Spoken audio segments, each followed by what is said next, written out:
हमारे साथ झारखंड के पूर्व मुख्यमंत्री चंपई सोरेन जी हैं। दादा क्या कहें, बीजेपी नेता।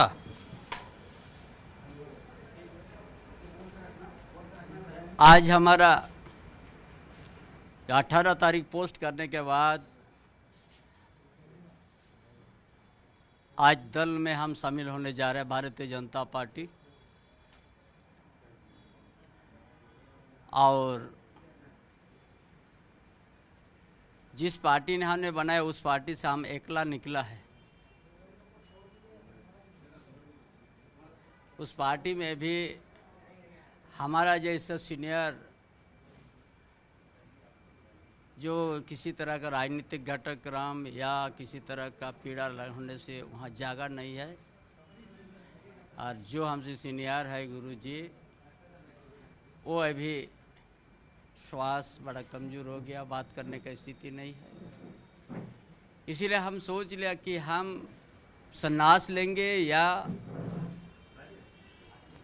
संगठन बनाएंगे। लेकिन जनता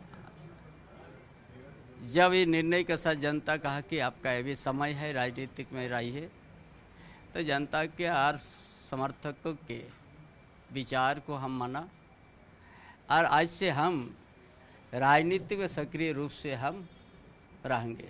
मतलब भारतीय जनता पार्टी के नेता के तौर पे अब नई पहचान मिल गई है। भारतीय जनता पार्टी में आज हम सदस्य ग्रहण करने जा रहा है। दादा, कई सवाल आपके बीजेपी में शामिल होने के बाद से लोग उठा रहे हैं, पूछ रहे हैं। हमको लगता है उनको जवाब भी आपको देना चाहिए। जैसे लोग कह रहे थे चंपई जी कई लोगों को साथ जाकर ले जाने की बात कर रहे थे, कई विधायकों के साथ अकेले गए, कोई नहीं आया उनके साथ। हमने पहले ही पोस्ट किया कि हम संगठन को हम एक ठो ईंटा भी नहीं लेके आएंगे। अगर हम अकेला निकला, आज भी जनता का आप देख लीजिएगा कितना जनता हमारा साथ आ गया। पूरा कुलान, पूरा झारखंड प्रदेश से आ गया है। दुमका से स्टूडेंट लोग आ गया है, पाकुड़ का स्टूडेंट लोग आ गया है, साहेबगंज से भी आ गया स्टूडेंट लोग, वहाँ का साहेबगंज से भी आदमी लोग आना लग गया है, गिरिडीह से भी आ गया, मधुपुर से आ गया, धनबाद से भी आ गया, हजारीबाग, रामगढ़, सब जगह से आदमी आना शुरू हो गया।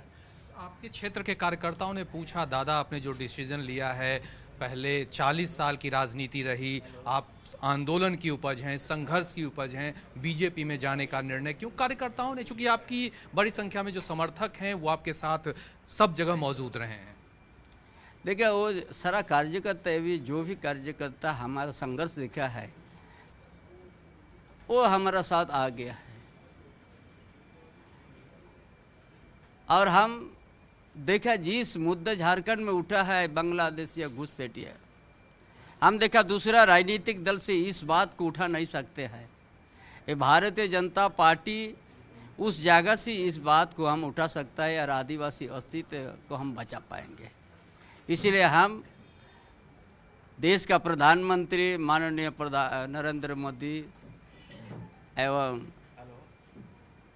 माननीय गृह मंत्री अमित शाह के ऊपर विश्वास हमारा आया कि जो आदिवासी का अस्तित्व मिटते जा रहा है उसे बचाने के लिए यही एक नेतृत्व है और यही एक दल है जहां से हम बचा पाएंगे। कोल्हान में 14 विधानसभा की सीटें। दादा, जेएमएम के लोग कह रहे हैं बहुत फर्क नहीं पड़ेगा चंपई जी के जाने से। चंपई जी बीजेपी में आ रहे हैं तो किस कमिटमेंट के साथ, क्योंकि 14 विधानसभा सीटों की लड़ाई बहुत आक्रामक होगी इस विधानसभा चुनाव में। देखिए, हम हमने अपना जो सोच है हम दर्शाया है और उस सोच के लिए हम यहाँ पर संघर्ष करने के लिए हम उस दल को चुना है। और झारखंड आंदोलन संघर्ष के जरिए पूरा झारखंड में हमारा पहचान है।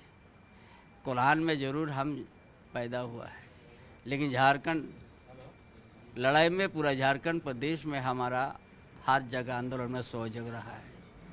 इसीलिए कोई कुछ कहे, लेकिन हम अपना निर्णय पर अड़िग है। हर आगे के लिए हम संघर्ष भारतीय जनता पार्टी रह के यहाँ का झारखंड का विकास और आदिवासी और मूलवासी के अस्तित्व को बचाने का काम करेंगे। कुछ लोग कह रहे हैं बीजेपी टाइगर कहलाते थे दादा, कोल्हान टाइगर थे, अब पिंजरे में कैद हो जाएंगे, बीजेपी उनको कैद कर देगी। उनकी जो राजनीति थी, जिस तरह से वो काम करते थे, जिस तरह से उनका काम करने का अंदाज है, वो सब अब प्रभावित हो जाएगा। वो समय बताएगा, उन लोग को समय बताएगा। काम करने के बाद कोई पिंजरा नहीं होता है।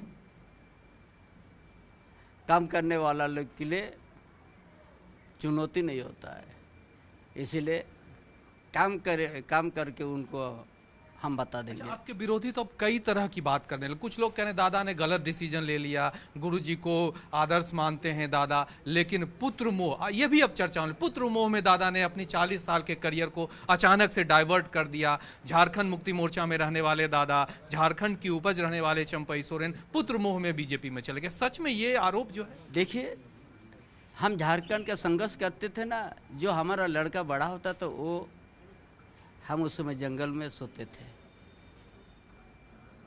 अगर पुत्र मोह होता तो हम घर छोड़ के बाहर में नहीं सोते थे।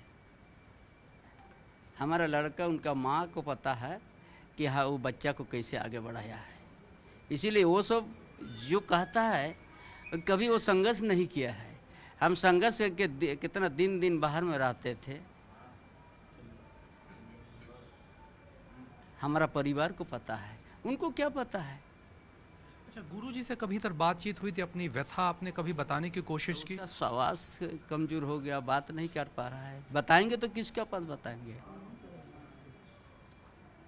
जो आदमी हमारा जासूसी कर रहा है तो वो आदमी से हमारा कैसे चल सकता है? अच्छा, रामदास सोरेन जी को कहा जा रहा है, चंपई सोरेन जी अगर मंत्री पद छोड़े, पार्टी से गए, अब रामदास सोरेन जी आ गए, उनका विकल्प तैयार हो गया कोल्हान में, रामदास सोरेन जी जेएमएम को ताकत देंगे। देखो, हमको इस बारे में कोई टिप्पणी नहीं करना है। वो लोग अपना हर चीज़ का स्वतंत्र है कुछ करने के लिए। जब हम वहाँ छोड़ दिया है, वो अपना स्वतंत्र है कुछ भी करने के लिए। अच्छा, एक और रिएक्शन आया था, झारखंड में 5 पूर्व मुख्यमंत्री हो गए बीजेपी में। वो सब कोई प्रश्न है या उसका जवाब या कुछ बोलने का हम उचित नहीं समझते। अच्छा, यहाँ से विधानसभा चुनाव के किस रूप में देखते हैं चंपई सोरेन जी, चूंकि सामने चुनाव होना है और लड़ाई सरकार बनाने की है यहाँ से? देखिए, हमको जिस दल में हम जा रहा है और वो दल हमको क्या दायित्व देगा, उस दायित्व को हम निभाएंगे। तो चंपई सोरेन जी पूर्व मुख्यमंत्री, नया पता नया ठिकाना भारतीय जनता पार्टी, और इनका साफ तौर पे कहना है कि बीजेपी में आ रहे हैं, बीजेपी जो जिम्मेदारी देगी उसे निभाएंगे। पुत्र मोह के सवाल को सिरे से खारिज करते हैं और इसको लेकर इनका अपना तर्क भी है। रांची से अपने सहयोगी वीडियो जर्नलिस्ट राहुल दीक्षित के साथ कुमार चंदन, जी मीडिया।